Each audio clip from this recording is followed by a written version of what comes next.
Boa noite a todos. Que a paz do Mestre Jesus esteja presente nos corações de todos os irmãos que se encontram aqui nessa noite, nos dois planos da vida, encarnados e desencarnados. Os evangelistas Marcos, Mateus e Lucas falam dessa passagem de Jesus que ele fala: se alguém quer vir a mim, após mim, pegue a tua cruz, negue a si mesmo e siga-me.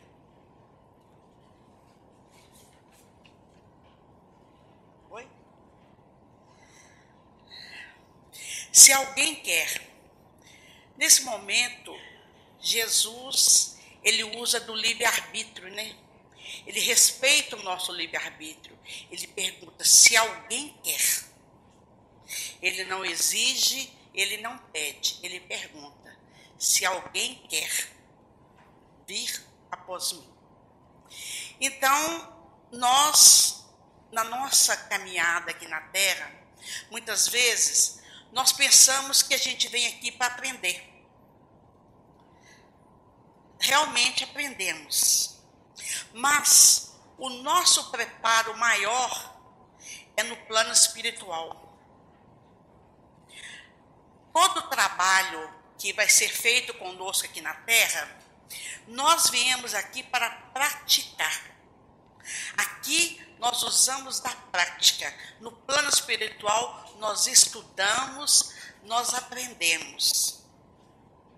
Na hora que eu estava estudando sobre isso, eu fiquei assim, falei, mas como? Se a gente vem aqui é para aprender, como que eu venho para praticar?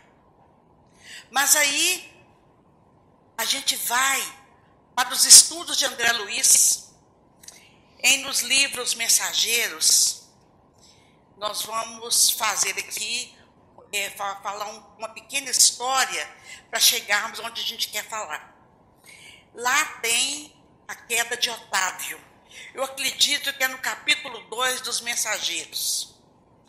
Otávio permaneceu durante 30 anos no plano espiritual, estudando sobre mediunidade. 30 anos sendo preparado para ser um médium aqui na Terra. Então, nesses 30 anos, ele passou por todo o processo, sabendo tudo, a sua missão, qual seria, o que ele teria que praticar, ali 30 anos. 6 espíritos superiores o assessoravam. E foi dito que quando ele viesse a reencarnar, esses espíritos também viriam com ele para ajudá-lo na sua missão. Otávio se preparou e reencarnou. Reencarnou num lar espírita. Quando chega aos 13 anos de idade, a sua mãezinha morre e ele fica com seu pai.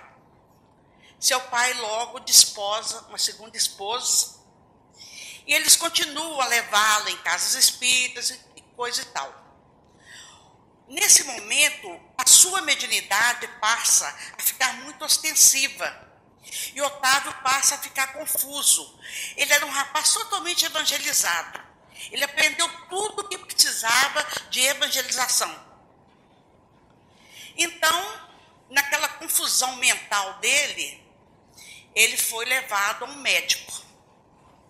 Ele já estava com 19 anos. Chegou até o médico e falou que ele estava perturbado, que ele via espíritos e coisa e tal. O médico vai e pergunta para ele sobre a vida dele íntima.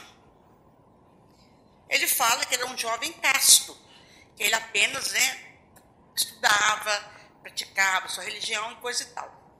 Aí o médico fala assim: o seu problema é de ordem sexual.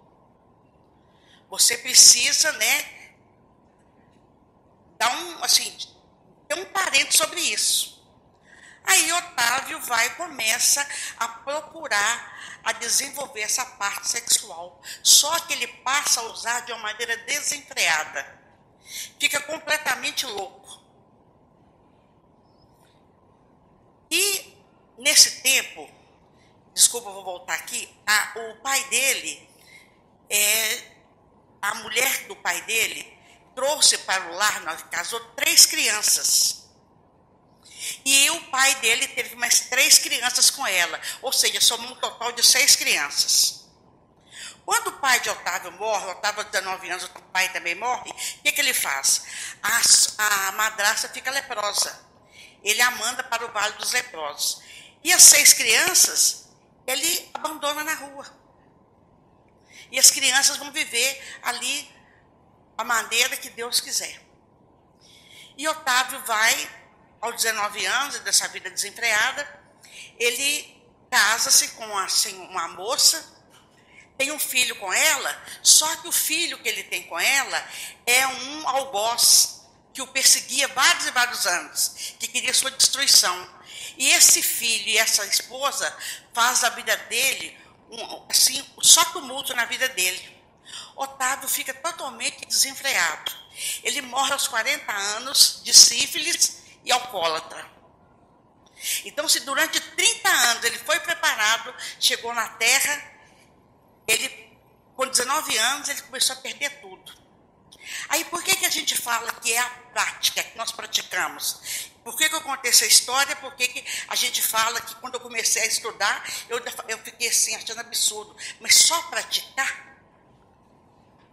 Mas a gente vê que dentro da gente, quando a gente entra na casa espírita, todos nós viemos de uma maneira assim, nós chegamos aqui por algum motivo. A maioria de nós vem pela dor. A maioria. São poucos os que vêm pelo amor.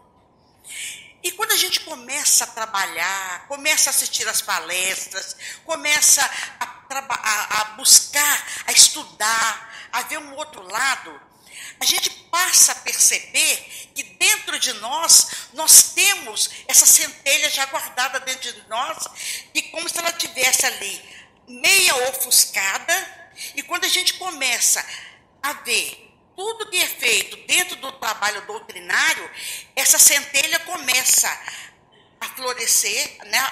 Vai incandescendo, e a gente fala assim, não, mas parece que eu já vivi isso, parece que eu já vivi essa história. A gente sente como se a gente fala assim, eu sempre nasci num berço espírita. Nós sentimos isso, porque dentro de nós já fomos preparados. Porque quando nós desencarnamos, a liduína que é aqui agora, ela vai continuar liduína do lado de lá. Mas só que com recursos para aprimoramentos. Então, quando nós desencarnamos, nós vamos ser levados, né, para a morada determinada de acordo com a nossa elevação. E lá dentro, de onde nós vamos estar, nós vamos estudar. Nós vamos ouvir palestras, nós vamos trabalhar. Então, tudo que nós fazemos aqui, nós vamos fazer do lado de lá, só que de uma forma diferente, muito mais aprimorada. Então, lá a gente vai praticar. Se a pessoa faz uma visita a lares, agora, nessa vida, quando ela for para o lado de lá, ela vai continuar fazendo visita a lares, só que, como desencarnada, assessorando equipes de visita a lares. Quando a pessoa é o passista, ele desencarnado, ele vem como passista para assessorar aos passistas encarnados nas cabines de passe. Então, tudo é aprendizado e aqui é a prática. Então, quando ele fala, se alguém quer, ele está convidando, vem. Quem quer? Então, a gente vai, então a gente quer. Aí ele fala, vir após mim. Esse vir após mim é o quê? É seguir Jesus? É. Mas é muito mais ainda, é unir-se a Ele. Porque quando nós estamos dentro de um templo cristão, independente do templo que seja, nós estamos seguindo Jesus. Mas nem todos que seguem a Jesus são os seus discípulos. Porque para nós sermos discípulos de Jesus, nós temos que unirmos a Ele.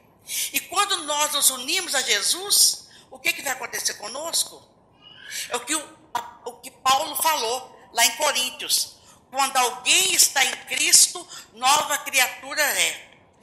Eis que as coisas velhas já passaram e que algo novo se fez. Então, o que acontece? Se nós passamos a nos unirmos a Jesus, nós vamos substituir o homem velho pelo homem novo. E aí nós vamos unir-se a ele e vamos passar a segui-lo. Mas para nós chegarmos a seguir Jesus, temos que negar a nós mesmos. E esse negar a nós mesmos que é o mais difícil. Porque mudar é difícil. Se falar que mudar é fácil, não é. Até então, a pessoa está com 30, 40, 50, 60 anos, ela levou uma vida X. Aí ela passa a ser doutrinada, ela passa a ver que precisa de uma renovação, porque a doutrina espírita é a doutrina consoladora, mas o objetivo da doutrina espírita é renovação do ser. A doutrina espírita segue o que Jesus fez quando Jesus encarnou na Terra. O objetivo da encarnação de Jesus era a preocupação do ser, com a individualidade da alma de cada um. Porque Jesus, ele não preocupa com todos, ele preocupa com cada um. Para ele, a importância é que cada um seja uma nova criatura. E aí o Espiritismo vem e dá esse retorno, e que Jesus queria que nós renovássemos como novas criaturas. Porque o objetivo dessa doutrina é nos mostrar o verdadeiro caminho. E quando Jesus afirma que ele é o caminho, a verdade e a vida, ou seja, não existem dois caminhos, só existe um caminho, que é seguir Jesus, porque ele é a única verdade. E quem caminha com Jesus não desvia os seus passos. Então, negar-se a si mesmo exige uma força muito grande. O camarada tem que ter muita coragem, tem que ter muito boa vontade, tem que se esforçar demais. Por quê? Esse negar a si mesmo tem algo que nós não costumamos fazer, que é renunciar a tudo. Nós jamais queremos renunciar. Por que nós não renunciamos? Por causa da nossa vaidade. A nossa vaidade sempre fala muito mais além do que a gente imagina. Todos somos vaidosos. Todos nós queremos, de alguma sorte, sobressair. Todos nós temos a vaidade de nos exaltarmos perante a sociedade, perante as pessoas, de nos mostrarmos que somos superiores a outro, quando, na verdade, ninguém é melhor do que ninguém. Porque perante nosso Pai somos todos iguais. Todos nós somos iguais. O menor dos homens ao maior dos homens, perante Deus, são todos iguais. E a gente observa isso também na hora do nosso desencarne ou na hora da morte, como alguém prefere. Porque na hora que nós desencarnamos ou morremos, a humanidade se iguala. Porque na hora que o corpo baixa na sepultura, não importa a maneira como vai ser feito com esse corpo, somos todos iguais. A humanidade se iguala. E aí, quando Jesus fala, tome a sua cruz e siga-me, a gente tem uma visão da cruz, né? Jesus carregou uma cruz pesada, né? Que é o amor sublime dele por todos nós. Que poderia ser muito pior. Esse planeta, né, de provas e expiações, ele podia ser muito mais inferior do que ele já é. E nós, muitas vezes, nós paramos para pensar, né? Essa ostensividade que muitas vezes nós temos quando a Terra é um planeta inferior.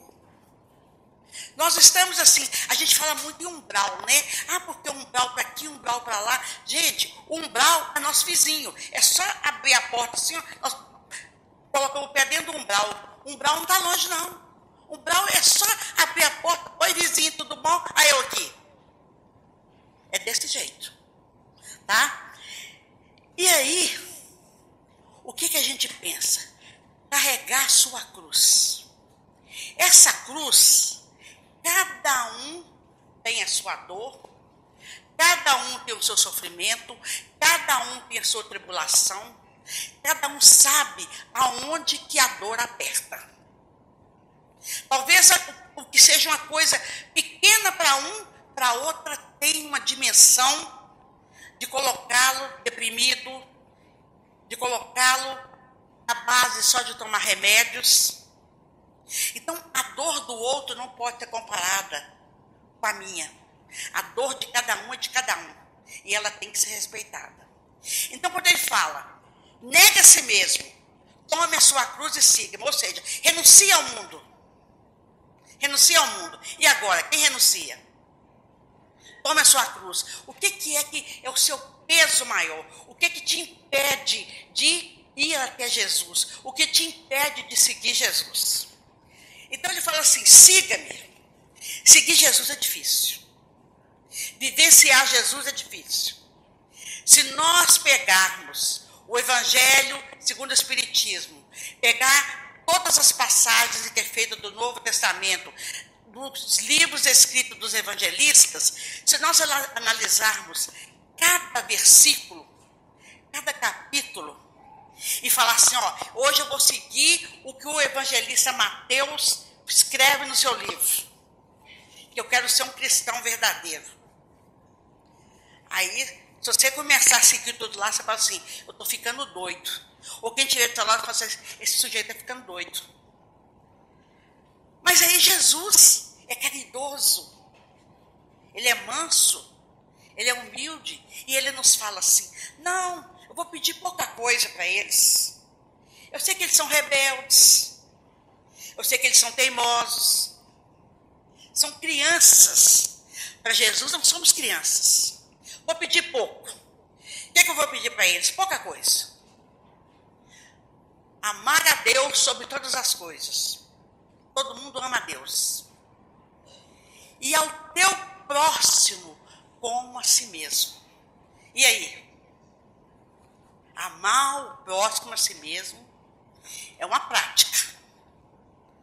A partir do momento que eu passo a amar o meu próximo como a mim mesmo, eu estou seguindo Jesus.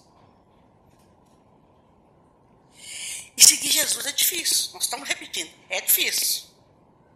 Estou sendo bem enfática nisso. É difícil. Torna a repetir. Tem que ter coragem e força de vontade. E aí, Jesus fala assim, amai os vossos inimigos. Eu quero seguir Jesus. Mas ele manda amar os nossos inimigos. E agora? Como é que eu vou amar uma pessoa que só me ultrajou, que só me fez o mal? É difícil, né? Vamos trabalhar. Vou amar meu inimigo. É difícil? É com cada um de nós. Porque Jesus ensinou a amar o inimigo. Aí ele vai dando essas receitas para pegar a cruz e seguir ele. Porque talvez amar o meu inimigo é minha maior cruz. É o que me pesa no meu ombro, eu ter que amar alguém que me ultrajou, alguém que pisou no meu pé. É a minha cruz maior. Então, nós temos que refletir sobre isso.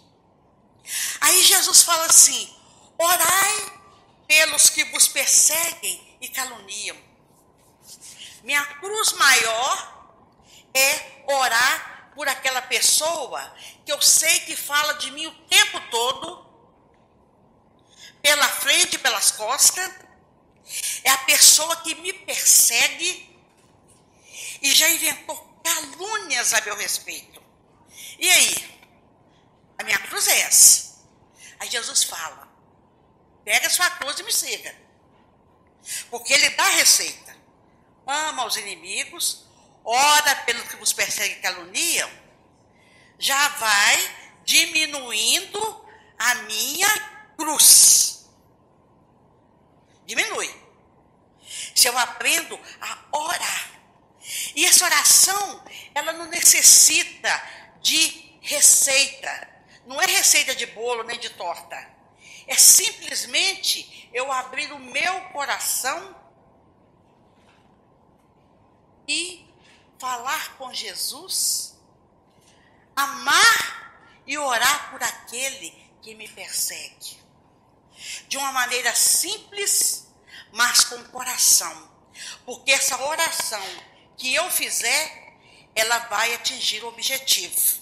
E aquele que me calunia, que me persegue, aquele que me considera seu inimigo, ele vai receber as emanações desse amor enviado pela minha prece de irradiação.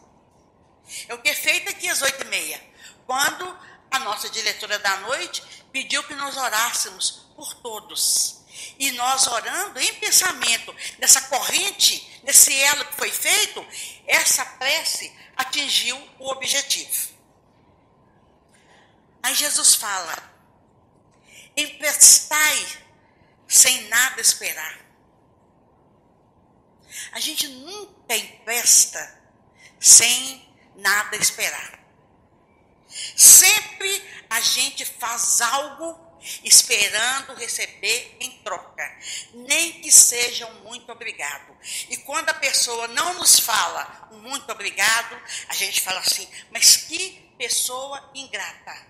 Eu o ajudei, eu arrumei emprego, eu ajudei com remédios, eu ajudei a arrumar uma casa, ajudei a pagar um aluguel, e essa pessoa, ela não me agradeceu, muito pelo contrário, ela falou mal de mim, ela, onde eu passei, ela sujou meu nome, e essa pessoa não teve nem a gratidão de, nem pelo menos, eu ficar sabendo que alguém, ela falou aquilo que eu fiz. Quando, na verdade, Jesus fala, emprestai sem nada esperar. Porque a partir do momento que você, não é nem um empréstimo, você dá, ou você empresta, você faz aquilo que você quis fazer. Se a pessoa não te retorna, já é com ela. Porque a consciência de cada um é que pesa. Porque o nosso verdadeiro juiz é a nossa consciência. Então, se nós enganarmos alguém, se nós tirarmos de alguém, se nós não fizermos o bem a alguém, a nossa consciência vai cobrar de nós. Então, a gente precisa, de alguma forma, buscar mudar toda essa trajetória da nossa vida. Entende por que nós falamos da prática? Porque quando nós aprendemos a usar esses recursos, né, de orar, de bendizer, de perdoar, nós estamos praticando toda a lei que tem que ser cumprida, as leis de Deus.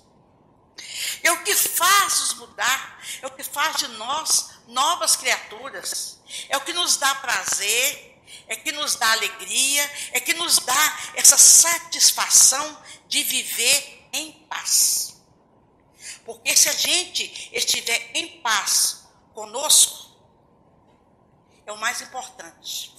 Porque a paz é estado de alma. A paz você não encontra ela ali no lugar mais alto, ou dentro de uma cabana no meio do mato. Não, essa paz você encontra ela quando você está, muitas vezes, até num lugar agitado, mas você permanece ali em calma. Aconteça o que acontecer, você está ali totalmente equilibrado, tomando conta da situação. Por pior que seja a situação, você fica sereno e aguarda. Porque você tem essa paz dentro de você. E Jesus nos fala dessa paz, quando ele fala assim, aprendei de mim, que sou manso e humilde de coração. E muitas vezes a gente, qualquer movimento, a gente já fica alterado, a gente já quer reagir. Quando, na verdade, essa reação, essa ação vai causar uma reação. Nós temos que ter esse equilíbrio de aguardar para que tudo aconteça na hora certa. Jesus nos ensina, nos chama a caminhar com Ele, a seguir com Ele, e falando, não julgueis para não seres julgados. E nós julgamos o tempo todo. O tempo todo nós queremos julgar. O tempo todo nós usamos de maledicência, nós não temos indulgência com o outro, nós queremos sempre que o outro seja aquilo que a gente quer que ele seja. E quando não é, a gente passa a julgá-lo. Se o próprio Jesus, ele não nos obriga a nada, se alguém quer, ele sempre fala se alguém quer, e nós queremos obrigar as pessoas a serem como a gente quer. E quando não é, nós julgamos. E quando a gente julga, a gente está o quê? A gente está ultrapassando a lei do livre-arbítrio de cada um, que é dado. Porque Deus é tanto amor, mas tanto amor, Ele só ajuda quem quer ser ajudado. Se a pessoa pedir, Deus, me ajude, é lógico que Ele vai ajudar. É lógico. Mas se a pessoa não quer, Ele respeita a vontade dEle. Ele espera.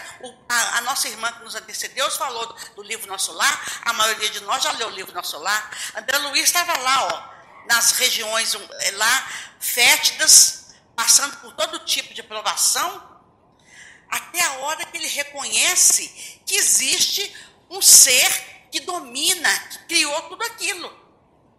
Ele vai e faz uma prece ali, aleatória, espontânea de coração. E quando ele olha para o lado, quem está do lado dele? O ministro do auxílio, Clarencio. André Luiz é levado, para o trabalho dele lá. Então a gente vê que quando a gente quer, que a gente pensa, a gente deseja o bem vem até nós. Quando nós passarmos a observar que esse julgamento, ele só faz mal para nós mesmos. Por quê? Com a mesma medida que nós medirmos, nós vamos ser medidos. Então, tudo na lei é o seguinte, é a lei da ação e reação. Tudo que nós fizermos, bem para nós mesmos. Então não adianta a gente falar assim, eu vou fazer isso aqui e vai ficar por isso mesmo. Não existe isso. Você comete qualquer ação, a ação que for, ela vai ter uma reação. E ela vai ser positiva ou negativa, de acordo com a ação que você praticar. Jesus fala, para seguirmos entre vós, que o maior seja o servo de todos. Ele nos deu esse exemplo. Ele é e era e é o maior que já pisou na terra. E ele fez-se servo de todos. Quando ele disse, o Filho do Homem não veio para ser servido, mas para servir. E ele nos dá, através de exemplos, quando ele lava os pés dos seus discípulos, numa atitude ali de humildade. Ele era o maior, ele se abaixou e lavou os pés dos seus discípulos. Quando nós, muitas vezes, estamos num patamar mais alto que o outro, e nós fazemos questão de apontar o dedo, de mostrar, você é meu subalterno.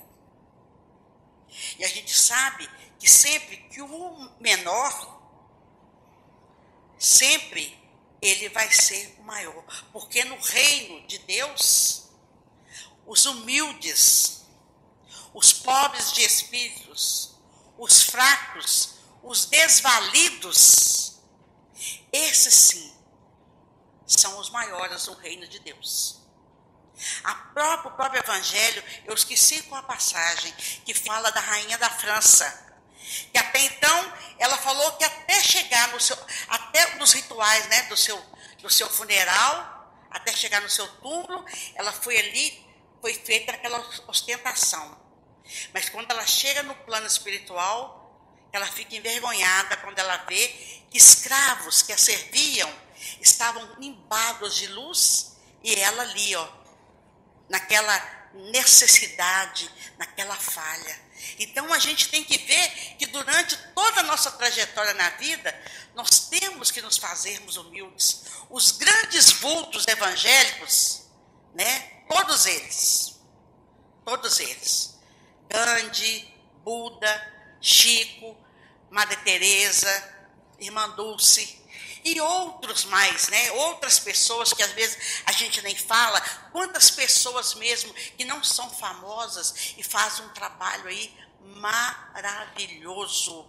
São pessoas que são humildes, que se tornam servas do Cristo, que vivenciam Cristo, sempre enaltecendo o outro. O próprio Jesus, ele sempre enaltecia as pessoas, e de modo algum ele mostrava para o outro que ele sabia, que quando a pessoa chegava até ele já sabia o que ela necessitava, mas ele perguntava: o que queres que eu te faça? O que queres? E muitas vezes nós violamos essa lei. Alguém chega perto de nós, necessitado, carente de ser ouvido, porque hoje o grande mal das pessoas é não saber ouvir. Nós não temos a paciência de ouvir. E nós temos que trabalhar dentro de nós. Principalmente nós que temos pais idosos, que eles contam a mesma história que contou ontem, eles vão contar hoje na hora do almoço, na hora de jantar, na hora do café da manhã, depois da manhã vai repetir a mesma história, aí a gente vira assim: mas você já me contou essa história? Quando na verdade eles não lembram. Voltam a ser crianças. E nós vamos ser velhos também. Nós vamos ficar assim também. Nós não vamos esquecer, nós vamos contar a história de manhã, de tarde, de noite, durante uma semana. Então as pessoas hoje estão carentes de ser ouvidas. As pessoas necessitam falar. Eu não sei se a maioria aqui pega ônibus. Quando a gente está no ônibus, sempre tem alguém sentado do nosso lado que quer contar uma história. A gente nunca viu a pessoa, e a pessoa conta desde a hora que ela nasceu até a hora que ela está vivendo. Ela conta tudo pra gente. E aí você vai embora: tchau, amiga, tchau, tchau, tchau. Mas ela contou toda a vida dela porque ela necessita ser ouvida. E nós não temos paciência de ouvir ninguém, nem nossos próprios filhos. Hoje tem pais e filhos se comunicam dentro da mesma casa pelo zap. Um está no quarto, outro está na sala, manda no zap: ô, vem aqui que eu quero falar com você. Agora eu não posso, estou aqui olhando o negócio aqui. É a vida hoje. É a realidade nossa hoje.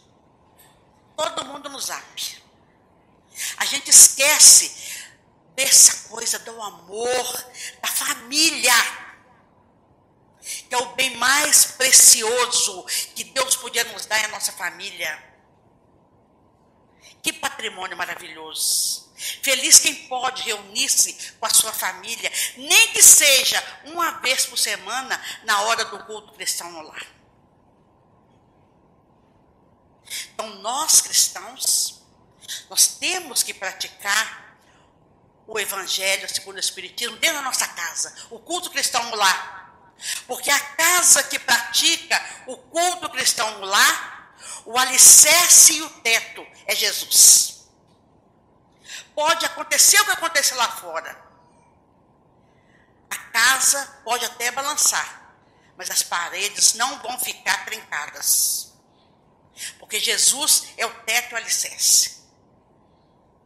Então, nós, nos fazendo servos de Jesus, nós sentimos uma alegria que ela não tem tamanho, que não tem dinheiro nenhum que paga. Porque nós, enquanto trabalhadores com Cristo, para o Cristo, nós somos membros vivos do Cristo. O Cristo não pode materializar-se no trabalho de passe, no trabalho de visita ao hospital, no trabalho de visita a lares, numa campanha do quilo, e outros setores aqui, no sábado, no preparo de uma sopa, descascando uma verdura, servindo, organizando. Mas, enquanto nós trabalhamos, nós somos seus membros vivos. Nós temos as mãos, os ouvidos, os olhos, a boca, os pés e as pernas para fazermos o trabalho que o Cristo gostaria de fazer, mas que ele não se materializa, mas ele usa nós, seus discípulos. Então, enquanto nós seguirmos Jesus, trabalharmos com Jesus, para o nosso próximo, nós somos seus discípulos. Então, nós estamos nessa casa de amor.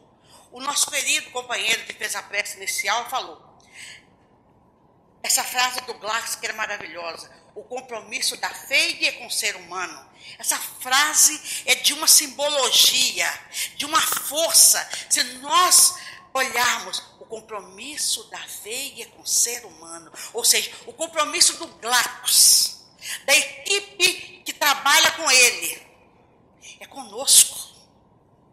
É muito privilégio saber que o Espírito, da grandeza desse Espírito, ele preocupa comigo, preocupa com cada um de nós aqui nessa noite. O que ele quer de nós? Ele é um discípulo do Cristo. Nós somos seus agregados. Ele nos acolhe na sua casa.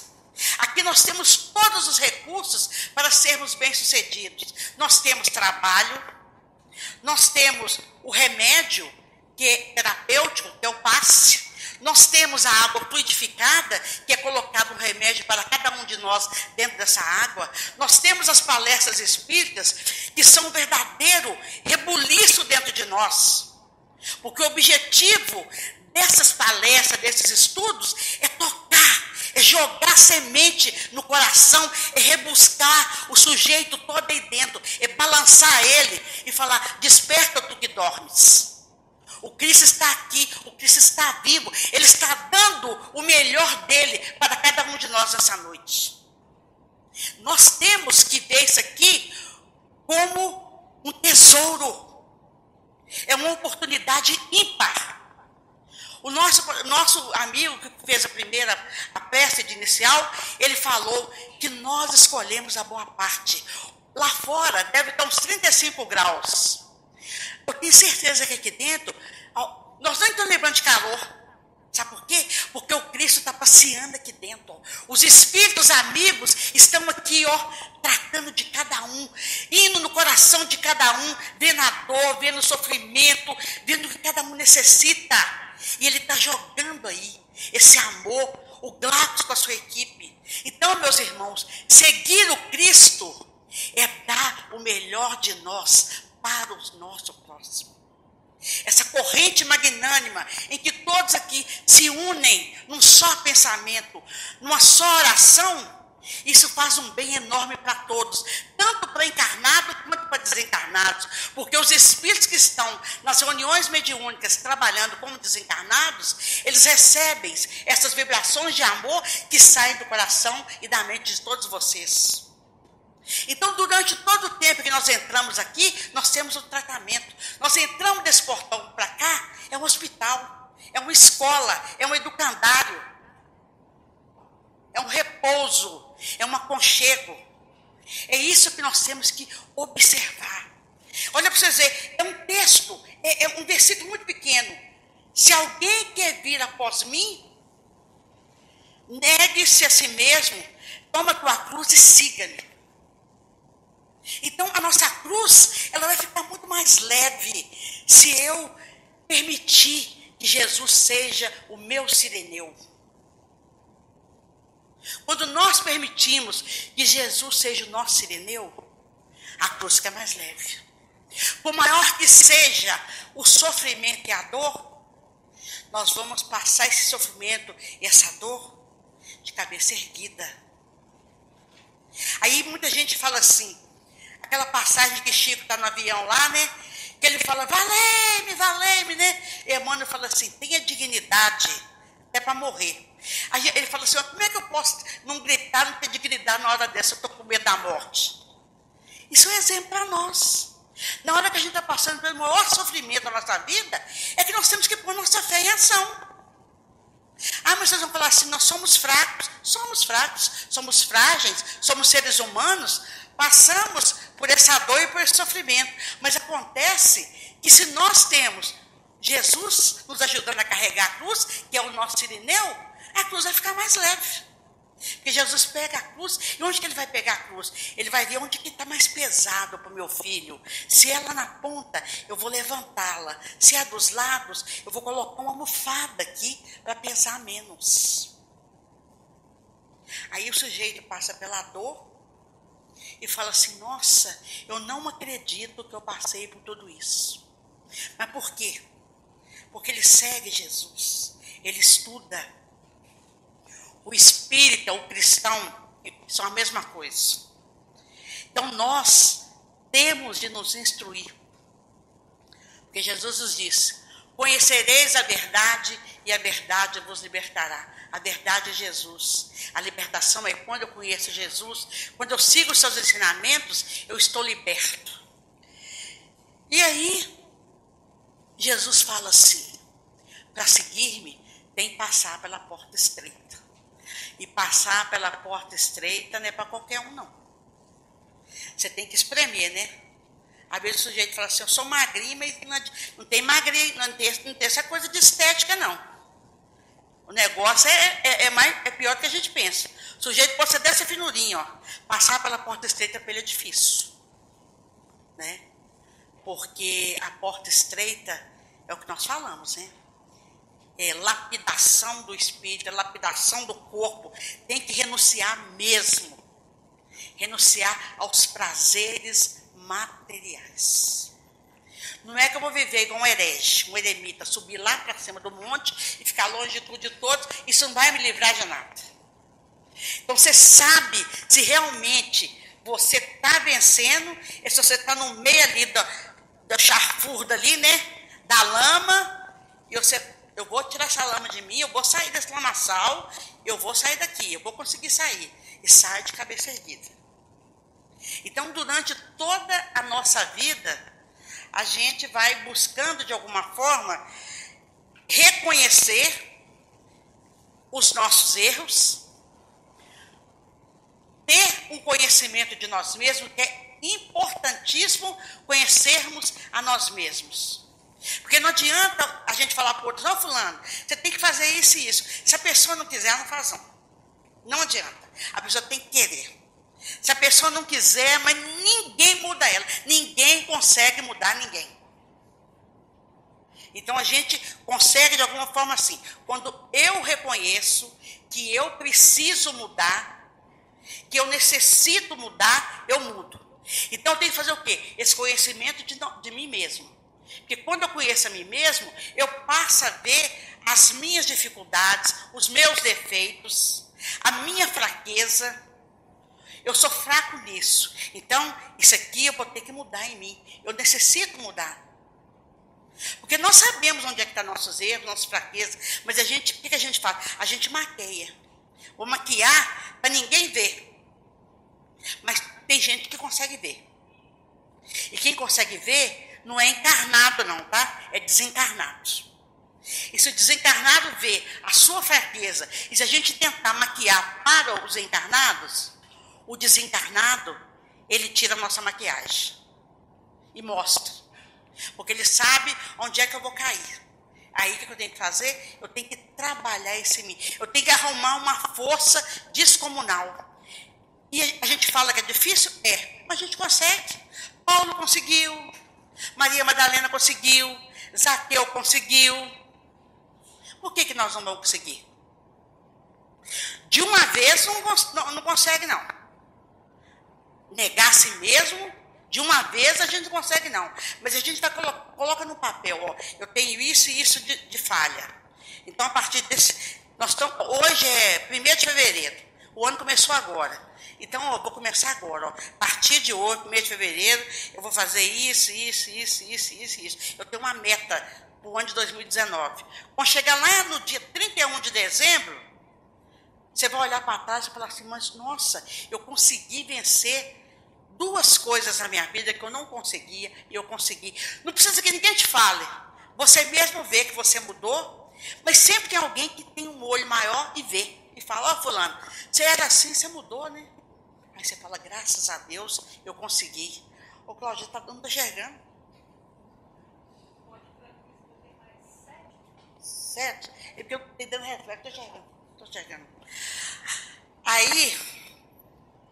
Aí o que acontece? Chegar lá no fim do ano, dezembro, 31, a gente olha para trás e conseguiu.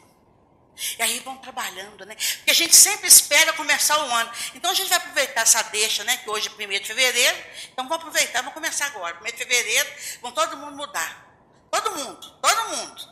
Eu estou na roda, viu, gente? Eu não estou fora da roda, não. Estou junto com vocês aí, estou no mesmo barco. Então o que a gente faz? A gente vai trabalhar. E quando a gente vê, a gente conseguiu vencer.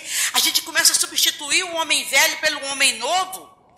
E isso dá uma felicidade quando você vê que você conquistou vencer uma batalha.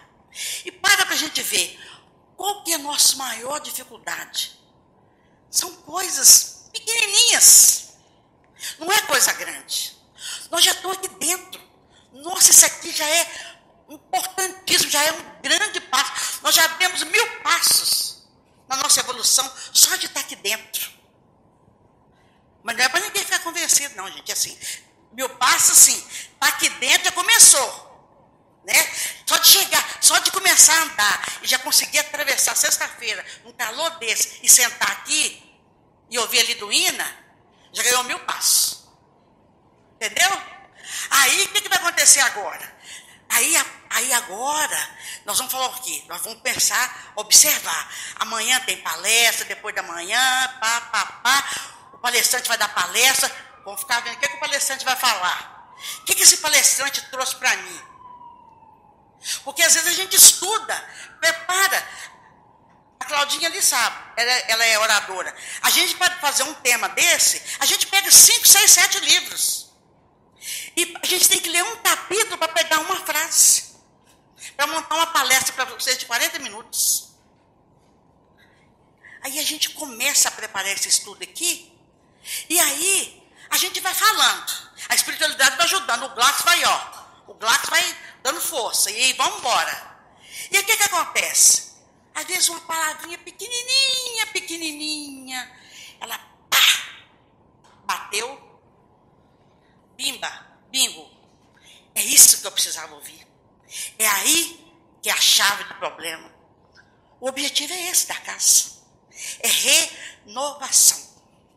Espiritismo é a doutrina espírita é renovação de homem velho para homem novo. E quando a gente vira um homem novo, a gente fica até meio chato. Mas é bom. É bom.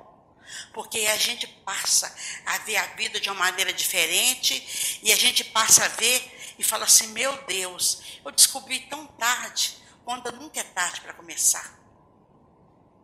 Nós ouvimos isso semana passada. Uma pessoa falou para nós assim, mas eu estou com 65 anos, dá tempo?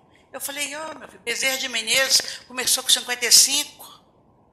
E é Bezerra, eu sei com 65, 10 anos a mais, não vai fazer muita diferença, não. E por aí vai. Porque quando a gente fica mais velha, que a gente amadurece mesmo.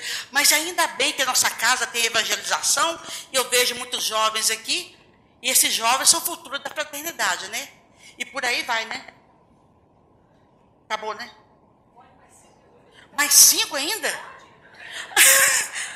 Mas aí o que acontece? A nossa casa, né, tem evangelização. As mamães, os papais, a maioria eu conheço aqui. A maioria eu conheço. Nós somos aqui, né, a maioria da casa. E a gente vê que muitos que estão aqui nessa noite, os seus filhos foram educados aqui, são evangelizados aqui. Hoje, seus filhos já casaram, já têm os filhos deles, já trazem e vão ser evangelizados. E aí eu falo para vocês, viu, gente? Quem evangeliza seus filhos, não chora em porta de presídio. Porque quem educa seus filhos com Jesus, né? Porque muitas vezes tem gente que fala assim, esse filho é minha cruz. Então traz a cruzinha para cá, o Glax vai passando verniz nela, vai passando verniz, né? Vai pulindo. Olha que a gente vê a árvore, aí a cruz vira uma árvore frondosa. Não é isso? Aí quando a gente vê, não tem cruz, tem uma árvore frondosa. A gente fala assim, esse meu filho é meu orgulho. Porque mudou, né? Por quê? Foi o trabalho. Jesus vê. Ô, gente, nada que a gente faz fica perdido no espaço. Tudo que a gente faz para o outro, né? Para o nosso próximo, não fica perdido, não. A espiritualidade, ela busca recursos. Vou falar para vocês uma coisa aqui, talvez seja muito rápida. Eu tenho que falar isso. Eu estava estudando essa semana no livro, esqueci o livro, Os Missionários da Luz, falando que a pessoa, hoje nós estamos passando por uma dificuldade muito grande financeira, não é isso? Mas quando nós estamos dentro, seguindo os parâmetros cristãos, a espiritualidade, sem que nós abrirmos a nossa boca para pedir, ela move recursos em nosso favor. Alguém bate na sua porta, do nada aparece um trabalho, aparece um bico, alguma coisa acontece, mas eles movem recursos. Eles ficam o tempo todo preocupados conosco. Por isso que nós temos que confiar, carregar a cruz, independente da dor, e seguir Jesus. Nós não vamos nos arrepender. Agora já deu, né? Então, meus irmãos, eu peço até desculpa, tá? Mas porque eu não enxergo lá atrás. Que Jesus possa estar sempre presente nos corações de todos os irmãos aqui nessa noite, que a sua paz imensurável, essa paz que a gente não tem como medi-la, ela possa tocar nos corações de todos nós que nos encontramos aqui nessa noite, nos dois planos da vida, encarnados e desencarnados. Muita paz.